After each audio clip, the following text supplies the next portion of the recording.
Welcome to the Laser Therapy Institute weekly podcast, the world's first podcast about medical laser therapy for healthcare providers. Each week, we discuss the latest research, interviews with experts, and how laser therapy can enhance your practice. Now, here is the founder of LTI and your host, Dr. Jason Roundtree. Welcome back to the Laser Therapy Institute weekly podcast. My name is Dr. Jason Roundtree, and I'll be your host again today. And I want to talk to you as kind of a follow-up, kind of an extension from last week's episode. Last week we talked a lot about power and time and why they matter, and even the location on where you apply light for light therapy on the tissues. These are hotly debated topics, and I think there is some really good information I was able to bring to you last week. If you want to hear more about power and time specifically, please go back to last week's episode and then join me again here today, because today we're talking about wavelength, the color of the light that you use for therapy. Does it matter? Why does it matter? What happens in the tissues with different wavelengths? So I'm going to be referring back to a review that was published in May of 17 in AIMS Biophysics Journal. This is by the esteemed Dr. Michael Hamblin, and the review's title is Mechanisms and Applications of the Anti-Inflammatory Effects of Photobiomodulation. Now, I'm just taking a very small snippet out of this study to bring you information about wavelengths, because it gives us a really good review on what we know to date about wavelengths and how they behave in the tissues. But there is so much more to this review. So if you'd like to get a hold of it, it's about 20 or so pages. It's really technical, but it's some very, very good information. If you want to get a hold of it, email me, info@lasertherapyinstitute.org, and we'll get a link over to you so you can read it for yourself. So when we say wavelength, we're talking specifically about wave-like behavior. So photons have a wave behavior. Photons of light travel in a wave form. Now, the distance between the peaks of the wave is how we label what type of wave this is. So, very, very short wave, we're talking less than 400 nanometers from peak to peak on this wave progression here. Those are going to be your invisible types of radiation, like ultraviolet and X-rays and gamma rays. Very, very short, oftentimes damaging to the tissues. But over 400 is where we get into the visible spectrum: purple, blue, green, yellow, orange, and then red, all the way up to about 700 nanometers. That's our visible spectrum that we as humans get to enjoy being able to see every day.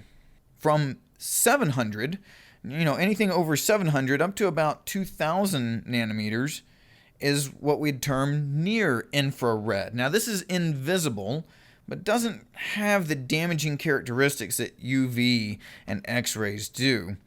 And this goes further on from near infrared, like I said, between about 700 to about 2,000 nanometers, all the way up to the far infrared that CO2 surgical lasers will put out at that 10,600 nanometers. And once you get far enough, long enough rather, in the wavelengths, and you get into radar, FM channels, TV, shortwave, AM radios, radio waves. But we're going to focus today on wavelengths that can be used in photobiomodulation. So which wavelengths can be used to positively affect the tissues? And those wavelengths are specifically between 600 and 700 nanometers, as well as from 770 to about 1064. Those are our most common and seemingly most efficient parameters for wavelengths when we're going to be using it for photobiomodulation or laser therapy or light therapy. So you'll notice there's a region there from 700 to about 770 where we don't really use those wavelengths, and that's because the results have been pretty disappointing. Why exactly, we don't know so much, but a lot of this has to do with absorption and scattering and reflection. Now, when we're talking about visible wavelengths in the blue and the green spectrum, they can actually have some positive effects in tissues, but the absorption and the scattering And the reflection off of the skin is very high, so you don't get any real penetration through the tissues with blue and green visible. So if the penetration of the light into the tissues is governed by the absorption and the scattering and the reflection at the surface, as well as by the molecules and the structures that are present in the tissues, then they are major factors in delivering light to deeper tissues. Now, if we're just talking about the skin, if we're just applying light to the skin, well, visible light can be great, right? Visible green, visible blue, visible red can all have tissue effects at the skin if that's what we're going for. But when you start getting into those deeper tissue defects or inflammatory environments within a joint or a tear in a tendon, you need some level of penetration to get the light down to that injured tissue. Now, Dr. Hamlin says that both absorption and scattering of light become significantly less as the wavelength gets longer. Once you get long enough, longer wavelengths, water becomes a very key absorber, and then penetration depth gets shorter again. So the maximal penetration depth you can get with near-infrared light is at 810 nanometers. That's going to be your deepest penetrating wavelength. And penetration is one thing, but absorption is important too. It needs to be absorbed properly by the target tissues. Now, maximum absorption in water, which is the most common part of our tissues, happens at its maximal amount at about 980 nanometers or higher. And for that reason, those higher wavelengths generally have worse penetration profiles into tissues than the little bit shorter wavelengths around that 810 nanometer mark. Okay, so quick recap. Visible red between 600 and 700 nanometers, and then the invisible near infrared between 770 and about 1064. That's where you're going to get most of your tissue effects. The maximum penetration is about 810 nanometers. The maximum absorption is somewhere north of 980 nanometers. Okay, next, if we can get the light into the tissues, if we're using the right wavelength to get the penetration and the absorption we want, what are we actually talking about happening in the tissues? What does this particular color of light that you're using do? What's happening chemically in those tissues? Well, we have to look at what's called chromophores. Now, chromophores are a biological molecule that undergo a conformational change when they absorb a photon of light at a certain wavelength. And there are a number of these in nature. Just real obviously, let's think about the chlorophyll molecule in plants, right? If you remember from especially grade school biology, you remember that the chromophore of chlorophyll in plants can absorb sunlight, and then it turns CO2 into oxygen, right? That's very, very, very shallow version. But if we think about that when we talk about chromophores in living tissues, especially human tissues, that's what we're talking about on this podcast in particular, well, there's several different chromophores that we should be aware of. So one of the most obvious ones, I guess you could say, is what's called a light-gated ion channel. And this is utilizing a G protein coupled receptor, which is called an opsin. You'll find opsins in the rods and cones of the retina. This is how we get signaling vision from visible light, right?